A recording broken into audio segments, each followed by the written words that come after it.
So అంటే ముఖ్యంగా diabetes గురించి మీరందరూ కూడా చాలామంది కొంతమంది సైంటిస్టులు అందరూ రీసెర్చ్ చేస్తున్నారు. సో అండ్ కొంతమంది బాధితులుగా కూడా ఉన్నారు, ఫ్యామిలీ మెంబర్స్లో కూడా బాధితులుగా ఉండొచ్చు. సో అంటే ముఖ్యంగా నంబర్స్ ప్రొజెక్ట్ చేస్తాను, ఇది ఇంగ్లీష్లో ఉన్నా కూడా తెలుగులో చెప్పగలుగుతాను. సో చూసుకోండి, వరల్డ్ ప్రపంచమంతటా చూసుకుంటే 2024 డేటా ప్రకారము 589 మిలియన్స్ ప్రపంచమంతటా డయాబెటీస్ వాళ్ళు ఉన్నారు. సో అది ప్రొజెక్టెడ్ రైజ్ ఎంత ఉంది, ఒక 2050 నాటికి సో ఆల్మోస్ట్ 45% ఇంక్రీజ్ అయ్యే, అంటే సో ఇంకా కమింగ్ ఇయర్స్లో ఇంకా చాలా మంది ఇంకా డయాబెటీస్ వ్యాధిన బారిపడి సో దానికి అసోసియేటెడ్ కాన్సిక్వెన్స్ వల్ల ఇంకా ఇబ్బంది పడే అవకాశం ఎక్కువగా ఉంది. సో మనము ఇంకా అన్ని నంబర్స్ చూడకుండా సౌత్ ఈస్ట్ ఏషియా, అంటే మనం India is one of the country in the south east Asia. So almost 73% increase అయ్యే అవకాశం ఉంది. సో ఇది కూడా estimates and the projections. So almost so ఇది 2050 నాటికి ఆల్మోస్ట్ 853 మిలియన్స్ పాపులేషన్ ప్రపంచమంతటా అయ్యే అవకాశం ఉంది అని ఒక అంచనా వేశారు. సో అంటే ఇది ఇంకా రైజ్ అవుతుంది. ఇది కూడా చూడండి, ఎల్డర్లీలో prevalence of diabetes by age and income group, ఇది 2024 ప్రొజెక్షన్. సో హై ఇన్కమ్ కంట్రీస్లో చూసుకుంటే కనుక గ్రాఫ్ పైకే పోతుంది. సో ఆల్మోస్ట్ స్టెబిలైజ్ అయ్యే అంచనాలు కొంచెం తక్కువగానే ఉన్నాయి. కొంత మిడిల్ ఇన్కమ్, లో ఇన్కమ్ కంట్రీస్లో కొంచెం రైజ్ అయ్యి కొంత స్టెబిలైజ్ అయ్యే సూచనలు ఉన్నాయి. బట్ ఓవరాల్ చెప్పదలుచుకున్నది ఏంటంటే ఇంకా ముందు వచ్చే సంవత్సరాల్లో ఈ డయాబెటీస్ ఇంకా ఎక్కువ మంది, ఆల్మోస్ట్ 1 in 2 ఎఫెక్ట్ అయ్యే ప్రమాదం చాలా ఉంది. సో దానికి కారణాలు చాలా ఉన్నాయి, మనం అన్నీ చూసుకుంటే కనుక. సో ఇది ఐసీఎంఆర్ ఇండియా 2021 డేటా, అంటే మన ఐసీఎంఆర్ ఇచ్చిన డేటా ఇది. సో డయాబెటీస్ ప్రివలెన్స్ ఎంత ఉంది, almost 11.4%. Look at the pre diabetes prevalence. Pre diabetes అంటే డయాబెటీస్ కంటే ముందు వాళ్ళు నార్మల్గా కాదు, నార్మల్ క్రాస్ అయ్యారు, డయాబెటీస్ లేదు, but they are on the way to become diabetes. అది చూసుకుంటే 15.3%, ఇంకా డయాబెటీస్ కంటే ఎక్కువ. అంటే వీళ్ళందరూ eventually they will develop diabetes. So the burden is growing in the coming years. So the burden is growing in coming years. దానికి మనవంతుగా మనం ఏం జాగ్రత్తలు తీసుకుంటాము, మన కుటుంబ సభ్యులకు కానీ మన సహచరులకు కానీ మిగతా ఎట్లాంటి సలహాలు ఇస్తాము, ఆ సలహాల వల్ల ఆ సలహాలు పాటించడం మూలాన మనల్ని మనం ఎట్లా రక్షించుకోగలుగుతాము, లేదా డయాబెటీస్ వచ్చే రిస్క్ని ఎలా తగ్గించుకోగలుగుతాము. Look at the prevalence of abdominal obesity. Abdominal obesity అంటే జనరల్గా బిఎంఐ తీసుకుంటాం కదా, like body mass index, kg/m² అని అంటాం. Height in meters and weight in KGs చూసుకుంటే ఒక క్యాలిక్యులేషన్ బట్టి బిఎంఐ వస్తుంది. ఆ బిఎంఐను బట్టి నార్మల్ బిఎంఐయా లేదా ఓవర్ వెయిట్ ఉన్నారా, ఒబీస్ ఉన్నారా అని చెప్తారు. సో కానీ మన ముఖ్యంగా ఏషియన్ పాపులేషన్లో ఒకటి ఏంటంటే, మన BMIs are not very great when compare to the western counterparts. Europe, America దేశస్తులతో పోలిస్తే మన బిఎంఐస్ అంత గ్రేట్గా ఉండవు. అందుకనే మన కట్ ఆఫ్స్ తక్కువ ఉన్నాయి, బిఎంఐ కట్ ఆఫ్స్ కూడా. వాళ్ళకు మామూలుగా 25 కంటే ఎక్కువ ఉంటే ఓవర్ వెయిట్, అంటే మనకు 23 కంటే ఎక్కువ ఉంటేనే ఓవర్ వెయిట్ అంటున్నాం. వాళ్ళకు 30 కంటే ఎక్కువ ఉంటే ఒబేసిటీ అంటే బిఎంఐ, మనకు 25 కంటే ఎక్కువ ఉంటేనే. అంటే మనం at lower level of BMI only మనకు హై రిస్క్ ఉంది. అంటే ఎన్సీడీస్, ముఖ్యంగా డయాబెటీస్ కానీ, హైపర్టెన్షన్ కానీ, కార్డియోవాస్కులర్ రిస్క్ వచ్చే అవకాశం ఉంది. కానీ ఇంకో సర్ప్రైజింగ్ ఏంటంటే, మనకి ఏదైతే బిఎంఐ కట్ ఆఫ్స్తో నార్మల్ బిఎంఐ అని అనుకున్న వాళ్ళకి still they have a abdominal adiposity. అంటే అందుకనే నడుము కొలత, వేస్ట్ సర్కంఫరెన్స్ అని తీసుకోమంటాం. అంటే కొంతమంది they look normal and they have a normal BMI.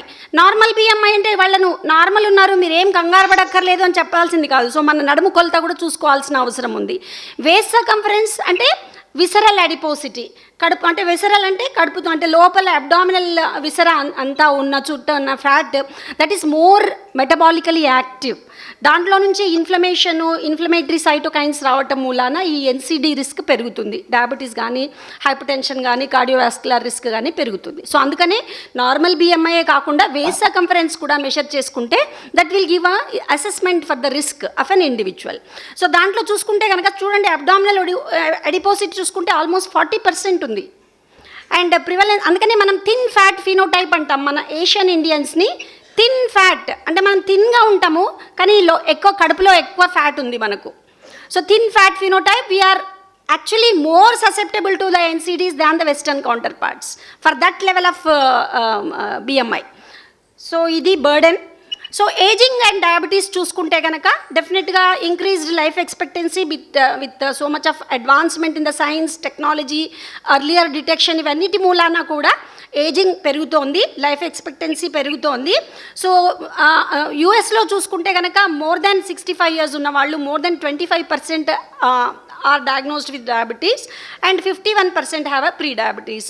So మన దగ్గర ఇండియాలో రిపోర్టెడ్ ప్రివలెన్స్ ఎంత ఉంది? 15 నుంచి 25% వరకు ఉంది. అండ్ ముఖ్యంగా పెద్దవాళ్లలో వచ్చే డయాబెటీస్ చాలా వరకు 99.9% టైప్ 2 డయాబెటీస్ ఉంటుంది. పిల్లల్లో కనుక చూసుకుంటే టైప్ 1 డిఫరెంట్ టైప్స్ ఉంటాయి కదా, కానీ పెద్దవాళ్లలో వచ్చేదంతా type 2 diabetes. So it is really a problem. అంటే డయాబెటీస్ పెద్దవాళ్లలో ఎలాగ ప్రాబ్లమ్ సృష్టిస్తుంది, ఎలాంటి ప్రాబ్లమ్స్ మనం వాటిని దృష్టిలో పెట్టుకొని మనం మేనేజ్మెంట్ ఎలాగ చేయగలగాలి. వాళ్ళకి సేమ్ మైక్రోవాస్కులర్ మ్యాక్రో అంటే వాళ్ళకి రెటినోపతి, కిడ్నీ, తర్వాత రెటీనా, తర్వాత మైక్రోవాస్కులర్ అంటే హార్ట్ అటాక్స్, స్ట్రోక్స్ వచ్చే రిస్క్ ఇంకా ఎక్కువ ఉంటుంది. Because age is another risk factor for all these problems. On top of it another problem, diabetes is a independent risk factor. అట్లా కాకుండా వాళ్ళకి hypoglycaemia is very dangerous in the elderly. They will not be able to because of the అంటే young ఉన్నప్పుడు ఏదైతే functional capacity ఉంటుందో అది decline అవుతుంది ageing పరంగా. దానివల్ల హైపోగ్లైసిమియా ఏమాత్రం ఉన్నా కూడా వాళ్ళు ఆ బాడీ తట్టుకునే శక్తి తక్కువగా ఉంటుంది. కాబట్టి risk of morbidity and mortality with hypoglycaemia is much more in the elderly, పెద్దవాళ్లలో.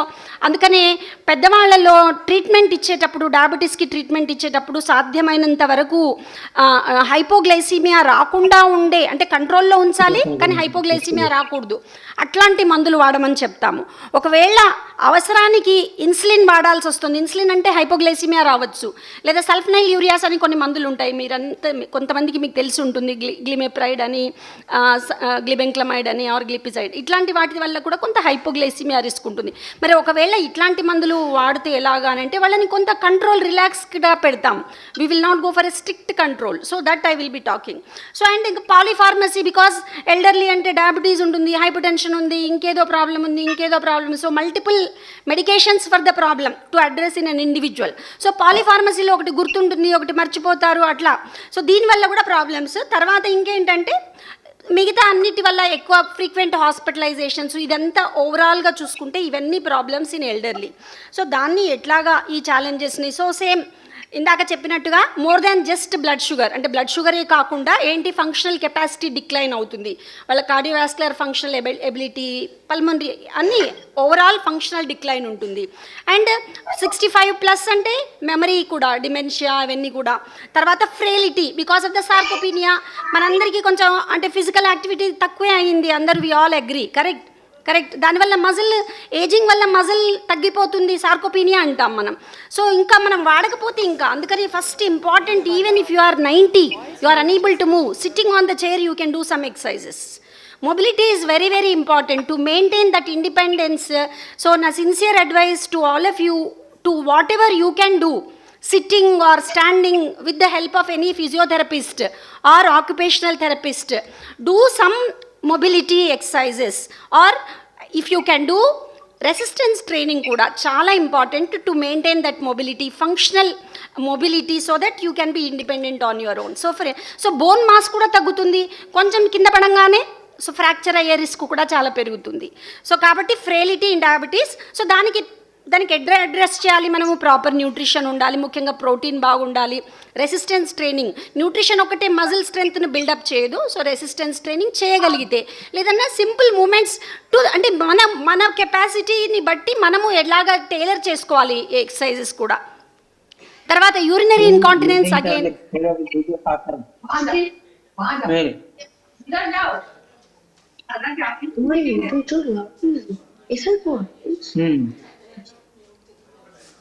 So urinary incontinence is a problem. So దానికి కొన్ని again with the doctor's help కొన్ని సింపుల్ ఎక్సర్సైజెస్ చేసుకుంటే దాన్ని కొంతవరకు నివారించగలుగుతాము. So depression rates, because dependency ఉంటుంది, polypharmacy ఉంటుంది, కొంత అదేమి ఐసోలేషన్ ఉంటుంది, సోషల్ ఐసోలేషన్ ఉంటుంది, వీటన్నిటి వల్ల కూడా డిప్రెషన్ ఉండే అవకాశాలు ఎక్కువ. సో వీటన్నింటినీ మనం we have to look into see, because diabetes అంటే only diabetes treatment will not help overall improvement in the quality of life. So we have to address all these things. अभी पैरा दर्द दे रहे बोल. Sorry. It's okay.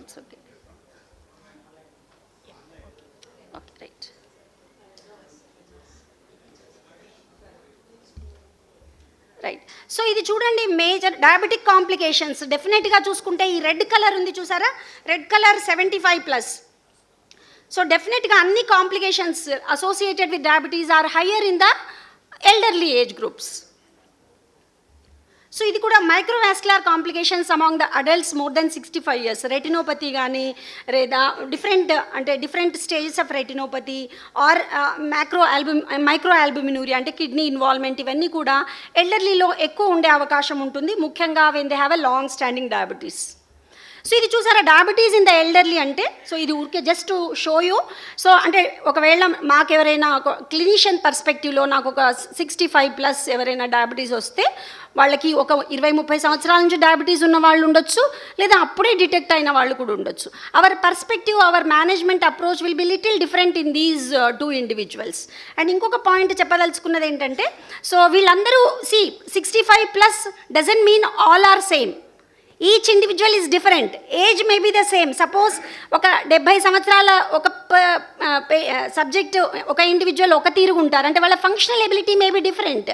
Depending on that I have to individualise the treatment approach for those individuals.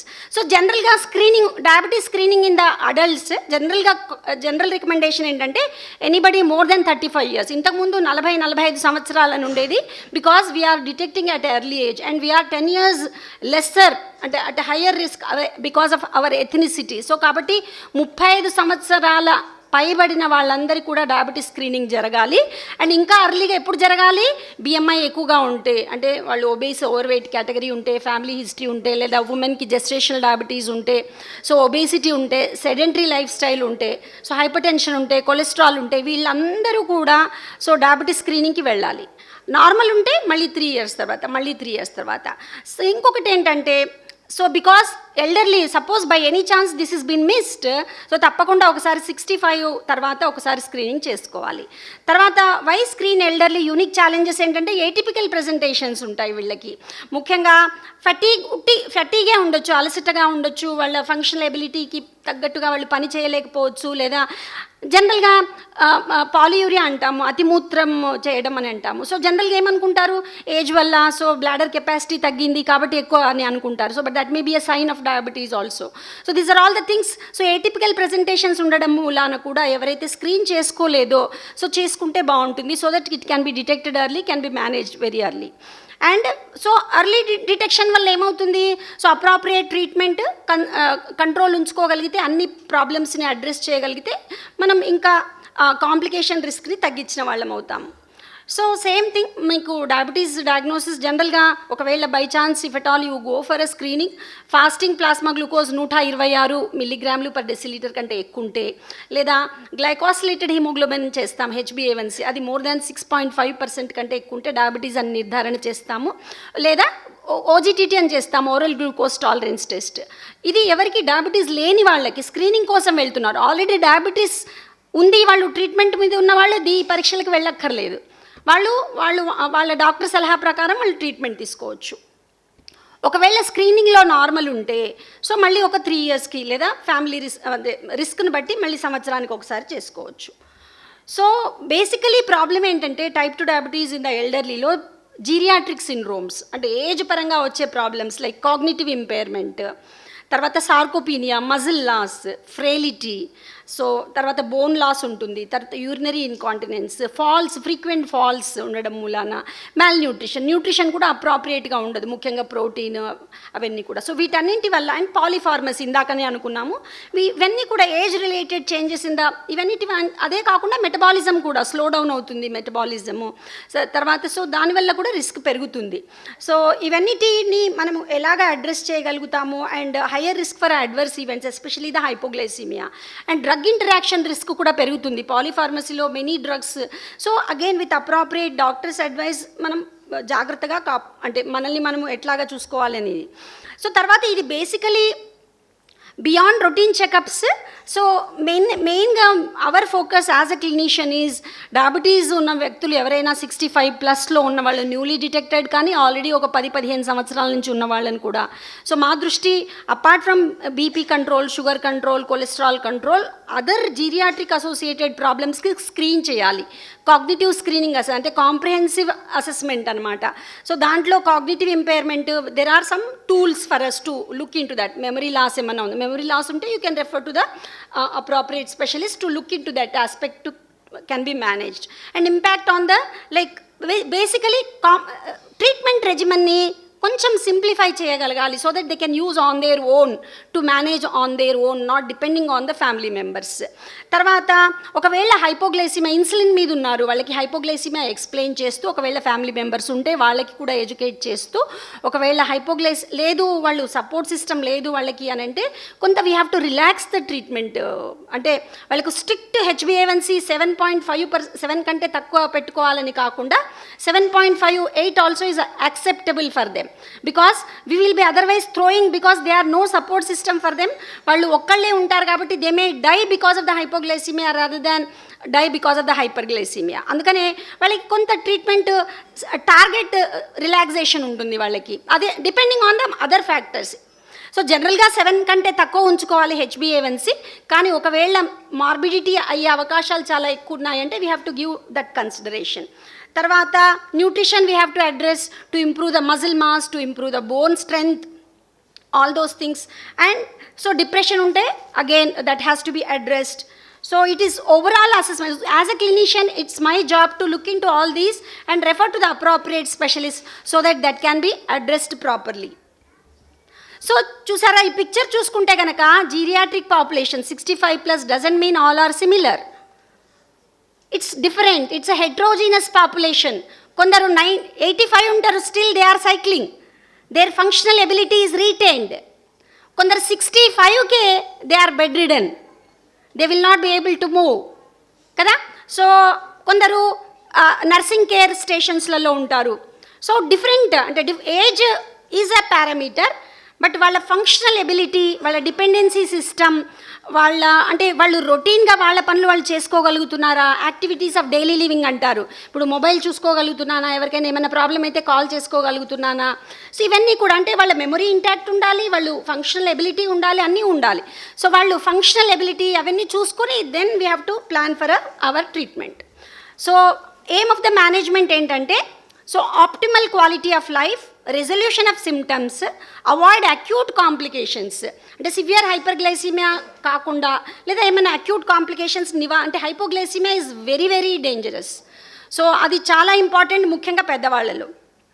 And comfort and overall wellbeing. So ఓవరాల్గా వాళ్ళ quality of life మంచిగా maintain అయ్యేటట్టు సహకరించాలి. So to prevent functional and physical impairment and false సాధ్యమైనంత. So false prevent చేయడానికి కూడా ఇంట్లో మనది అంత క్రిక్కిరిసి క్రౌడెడ్గా ఉండి ఎక్కడైనా తట్టుకొని కింద పడేటట్టు. సో ఈవెన్ బాత్రూమ్స్లలో కూడా, రెస్ట్ రూమ్స్లలో కూడా ఏదైనా సపోర్ట్ సిస్టమ్. ఎందుకంటే అక్కడ మేజర్గా ఆస్టియోపోరోటిక్ ఫ్రాక్చర్స్, వాళ్ళు బాత్రూంలో జస్ట్ స్లిప్ అయి పడిపోతారు. సో అంతే, they sustain hip fracture and they may not get up again even if you do surgery also because of the so many other factors.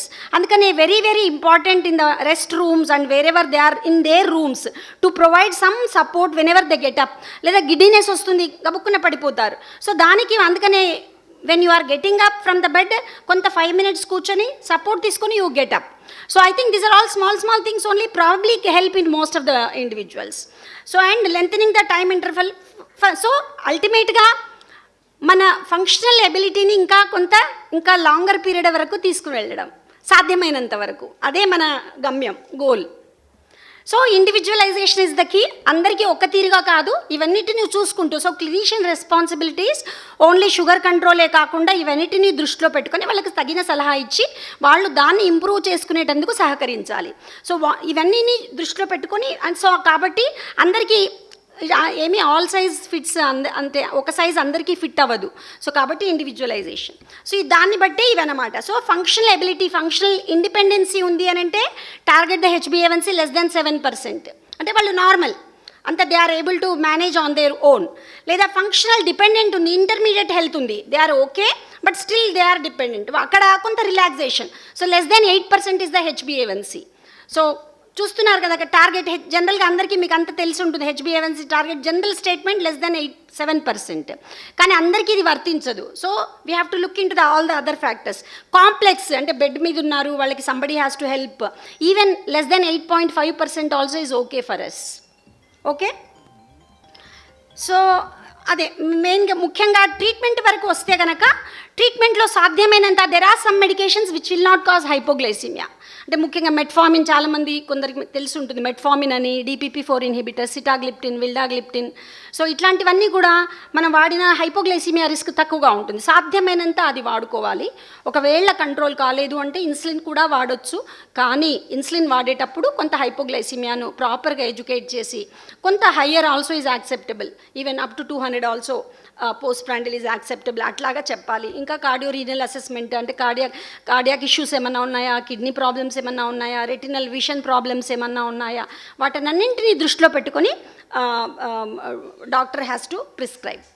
And ఒకవేళ నిజంగా ఫ్రెయిలిటీ ఉంది, సో డిపెండెన్సీ ఉందంటే ఇంకా కొంచెం తగ్గించడం బెటర్. అదే చెప్పాను కదా, H b A one c less than. So even fasting also జనరల్గా స్ట్రిక్ట్గా కొంతమంది అడుగుతుంటారు, డాక్టర్ గారు ఇది 100 లోపల ఉండాలి, నాకు ఇంకా 130 is acceptable for your age.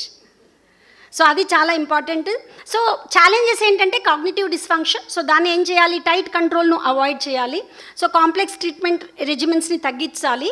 Educate the caregivers, అంటే ఫ్యామిలీ మెంబర్స్ ఉంటే వాళ్ళకి దృష్టిలోకి తీసుకురావాలి. And avoid the medications with high risk of hypoglycaemia. So ముఖ్యంగా ఇన్సులిన్ కానీ సాధ్యమైతే, but if sugars are very high we have to go for insulin because that is the ultimate weapon in our hands. So and recommend alarms లాగా ఏదైనా వాళ్ళకి నేర్పించాలి మనం. అంటే individualisation, అదే చెప్పాను కదా, అందరికీ సేమ్ వర్తించదు. మనం ఒక ఇండివిజువల్ని వాళ్ళ బ్యాక్గ్రౌండ్ సపోర్ట్ సిస్టమ్ని అన్నీ దృష్టిలో పెట్టుకొని మనం చేసుకోవాలి. డిప్రెషన్ ఉంటే అప్రాప్రియేట్ మెంటల్ హెల్త్ ప్రొఫెషనల్కి అడ్రస్ చేయాలి. And hearing, vision impairment, gait abnormalities అవన్నీ కూడా with appropriate help. Gait abnormality ఉంటే స్ట్రెంథనింగ్ కానీ ఏమైనా వాకర్స్ యూజ్ చేయమని చెప్పి అట్లాగా ప్రివెంట్ ఫాల్స్. సో తర్వాత support system either family can give or any NGOs or ఇంకా అంటే it is left to depending on the situation. So polypharmacy, medication compliance, so అది కూడా ఫ్యామిలీ మెంబర్స్ని ఇన్వాల్వ్ చేయొచ్చు. లేదా పేషెంట్ ఫంక్షనల్ కెపాసిటీ బాగుంది, వాళ్ళే చూసుకోగలుగుతారంటే వాళ్ళే చూసుకోగలుగుతారు. చాలామంది ఉన్నారు ఇక్కడ. So they are very well able and they are able to manage. So overcoming the challenges and making the journey of life with diabetes of our geriatric population easier, happier and comfortable. So this is very very important to the extent possible. మనం అందరూ కూడా ముఖ్యంగా doctors should be అంటే trained in this aspect. So older adults with type 2 diabetes represent a complex and heterogeneous group. Their unique physiology, pathophysiology, multiple comorbidities, other needs and challenges require an individualized diabetes management. A comprehensive geriatric assessment should be done at the initial visit to understand the presence of the comorbidities, to triage and to plan for an effective strategy of the management. Aim for relaxed targets based on the functional, neurocognitive, psychosocial assessment and associated comorbidities while considering the associated geriatric syndromes. Tools and interventions must be safe, well tolerated, simple, easy to administer and require minimum monitoring. Avoid hypoglycemia and symptomatic hyperglycemia while preserving overall well-being. Tailored care plan is the key, and involving caregivers in all aspects of patient care is highly advisable. So thank you so much.